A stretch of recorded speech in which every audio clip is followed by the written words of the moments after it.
Missed opportunity, a two-word phrase that can go with a lot of things in life. Naturally, something you wish you could see or do or have happen, or something that needed to happen you couldn't capitalize on in the moment in front of you. This phrase goes hand in hand with entertainment, whether it be TV shows, movies, comics, manga, anime, etc. JJK is no different. And in no way am I saying I could have wrote JJK better, because I couldn't have come close to anything of what Gege did. But most of these opportunities, I will say, are things I feel would have enhanced the story that we were reading rather than alter it. Some of my favorites of all time, I have some of my gripes with it, and with others I grew not to care for anymore would have benefited from an alteration in the story in some way. But enough of the spiel, let's go ahead and get into the video. Number one for me is not seeing the effects of a broken binding vow. We know the binding vows, pretty much once you make one, if you any form of way break it, we know that there's going to be a negative impact to you. A lot of us just assumed it was going to be death, but there was no foreshadowing as to what it could really be, because you never know. Maybe it was a case of taking away some of your curse energy, or maybe limiting your curse technique, or maybe even take away your curse technique as a whole. And then there's even more depth to it of if you make a bonding vow with a separate person, there will be a significant harsh punishment for anyone that breaks it. It's interesting that Gege put a very big spotlight on the binding vow, because it's one of the first things that's introduced with the power system, and it's mentioned pretty much almost in every single arc up until the very end. Even when Sukuna was making his own binding vows to himself during fights or with his own body in order to get stronger. And I really just would have felt like seeing someone actually break it would have been interesting. Even if it was something minor, it would at least gave us some sort of idea as to the punishment that you can get whenever you are breaking a vow. My second one is witnessing more from the three major clans. Rather than having a whole arc dedicated to it, I really would have just liked to see maybe 2 or possibly 3 chapters where we kind of get to see all 3 major clans a little bit more fleshed out than what we got. Now, we know the most about the Zennin clan. They were done justice for the most part throughout the series, but as far as the Kamo clan, we have an idea as to what they are and what their status is in the entire realm of the JJK society, but I always kind of felt like they were undermined compared to the other 3. And I actually feel like the Kamo clan being the tragedy out of all 3, where a lot of negative impact happened to them, whether it be out of their control or kind of something that they did that had repercussions that they weren't prepared for. I just feel like Gege kind of had an opportunity to do so with that. We kind of got that with Kenjaku and Kaminora Toshi of half the chapter, where Kenjaku pretty much manipulated some of the Kamo clan members and he took over that clan and then left it into pretty much nothing with Kamo. Now, I don't know if I really wanted to see a Kaminora Toshi centered arc or even a full-blown story, but just a little bit of into the blood manipulation and maybe how that derives into how precious and treasured that technique really is, instead of just seeing it through Choso, which Choso did a great job at showcasing it. But I feel like it was a lot of layers to the Kamo clan family that we could have got a little bit more details with.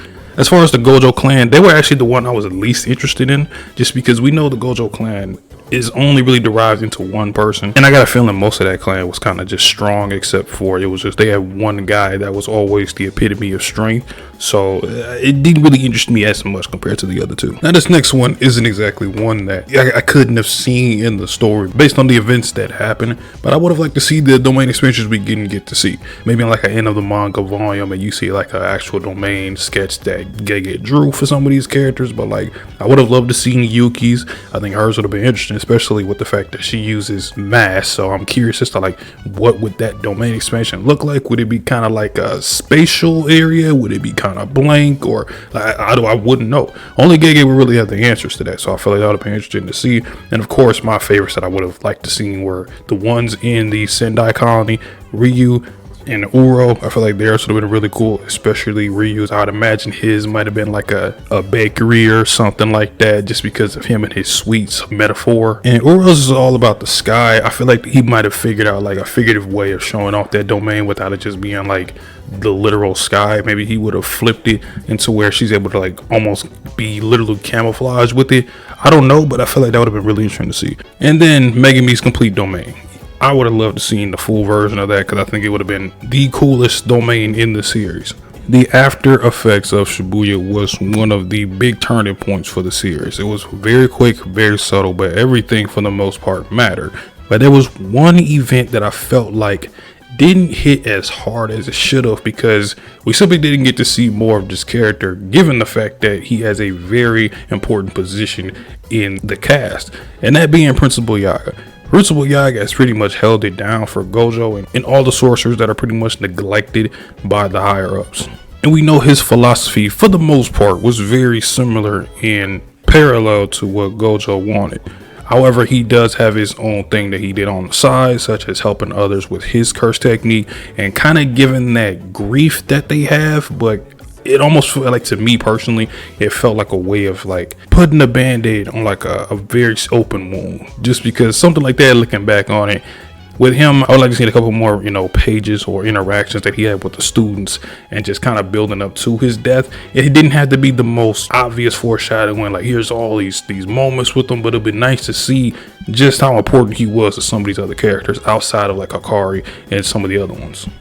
Especially with the Panda thing, because I love Panda, and Yaga being his dad basically was like a really wholesome moment and little relationship that could have been built up more. And if we had all of that built up into the death, then the death would have actually felt a lot more impactful. One of the most important moments in all of JJK is the Gojo return. So big that everyone was spoiled when his return happened, because it was one of the most anticipated moments in the whole manga medium, and it was hype. I mean, everything about it I loved. And then there was this downtime that we had building up to the big fight with Gojo versus Sukuna, and we had some downtime for training, and I was hoping some interactions, not like a whole chapter dedicated to it, but like half a chapter of interactions and then just getting to like explaining the training. But we got in the fight with Sukuna in his whole gauntlet of Yuta, Yuji, and Gojo training, figuring out the whole switching bodies and getting used to Gojo's body, getting used to Yuji's, and vice versa. So I was completely fine with that portion. I did feel like we kind of wanted a little bit more when it comes to like all the other students and all the other people that were helping out,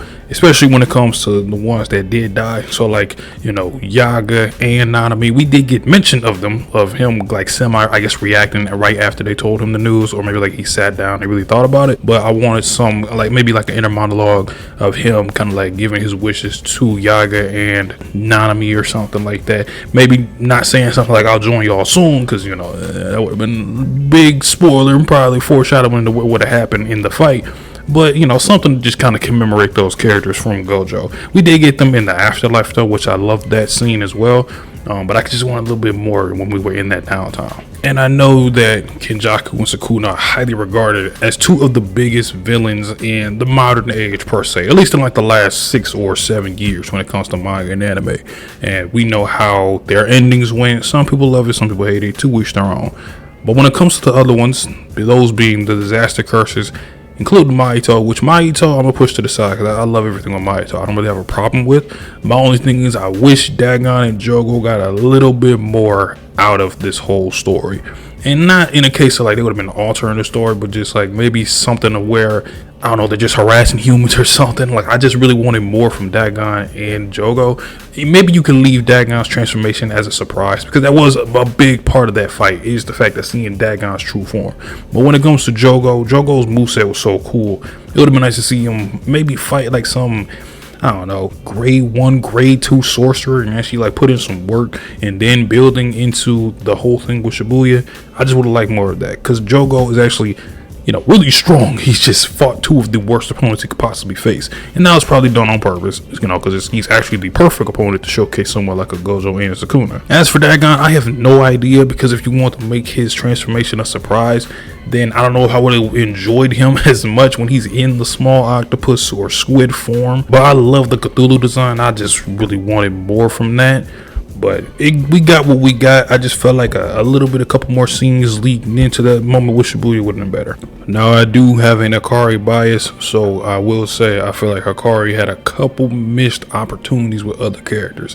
The Hikari versus Arame thing, I always felt like that was boiled down to just Gege probably not having enough time for himself, because you could tell by the end he really just wanted to hit the important notes and really flesh out the rest of the Sukuna fight. We know the purpose of Hikari versus Arame was literally just to stall Urame, because she could not help Sukuna or it would have been game over. So he had a huge part in that. But as far as the fight, I would have liked to see more. Even if it was a draw, which it ended up being, I still wanted more fight panels. I still wanted more action from it, more feats from both characters, because this is Arame's only visual fight that we have outside of the little end portion of Shibuya. So I'm hoping, like, I'm assuming season 4, we could see, maybe some extra scenes that Mappa ends up doing with confirmation from Gege. Maybe we get some extra little fight scene between those two. But I feel like the biggest one for Hikari was actually Hikari versus Sukuna. It felt like it was in the writing for him to at least have one big feat against him, considering every other important character from the Jujutsu High did, and that being his regeneration. The first thing that was stated in this fight was Urame was the fact that his reverse curse technique is the highest in the series. It's higher than Gojo and Sukuna's. And it would have been raw as hell to see Hikari in jackpot mode walk through the Malevolent Shrine similar to Mahoraga and withstand it similar to a Gojo, but actually eat and tank it. That would have propelled him in the power scaling realm to unbelievable heights. Because offensively, I don't think Hikari could really do much outside of maybe a Black Flash, which is another thing, considering he has the luck factor with him and his whole thing being about gambling. Kind of interesting that he didn't get like a Black Flash moment. But everything else with him, I'm cool with. And I can't wait to see him animated. I feel like he's going to be like a really big fan favorite once he's finally shown to the viewing public. And the other character to me that has a bunch of missed opportunities is Kenjaku. And what's funny is Kenjaku to me is a phenomenal villain up until his ending, but even then there was two major things that I wanted. That first one being him not even having a real interaction with Yuji during the entire Shinjuku showdown, especially considering that Kenjaku is Yuji's mother. I don't understand how Gege didn't want to delve into that, at least having one interaction or one fight. I just felt like there was so much happening there, or there was so much built up there, but it just never happened. Maybe towards the end, Gege didn't want to do it because it would have been a lot more writing and he actually would have been able to make the series longer because of that. But it's just weird how there was so much built up between the reveal of Kenjaku being a parent to Yuji by circumstance, basically, and we didn't really get much from that outside of Kenjaku pretty much saying that Yuji is like a failed experiment or whatever. Outside of him saying that Yuji is the eye of the storm for curses and sorcerers. And as much as the Yuta killing Kenjaku blindsided with Todo thing is cool and it's kind of like payback for everything or whatever and smart, I would have actually liked a full-blown fight between those two. Yeah, the new Yuta that we got now versus the Kenjaku in the current state where he is uber confident about his plans and his power. I felt like that battle probably would have been like top 3 in the series easily. But, Gege didn't want to go that route. It's actually very different with the route he took, considering Yuta can beat Kenjaku relatively clean, but considering he is taken into the plan, he played a smart game, which I can't be mad about. I just kind of wish, Kenjaku just had a little bit more. Those are just some of the things that I would have liked to seen in the series. That probably would have been like 400 something chapters or 300, but whatever. What we got was what we got. I still love Jujutsu Kaisen. Once again, don't get it twisted. I also take into consideration that, Gege probably was ready to go. All them sick days he was taking and the chapters that weren't fully completed, we could tell Gege was ready for the manga to end. And I'm still looking forward to his next work. It's probably going to be either next year or the year after that. Regardless, it's going to be a big moment, not only for him, but for the readers and for the whole medium. Because whatever Gege drops is going to be something that everyone's going to read. And I just hope he gets the success that he gets from it. Leave a like and subscribe. I'll let y'all in the next one. Peace.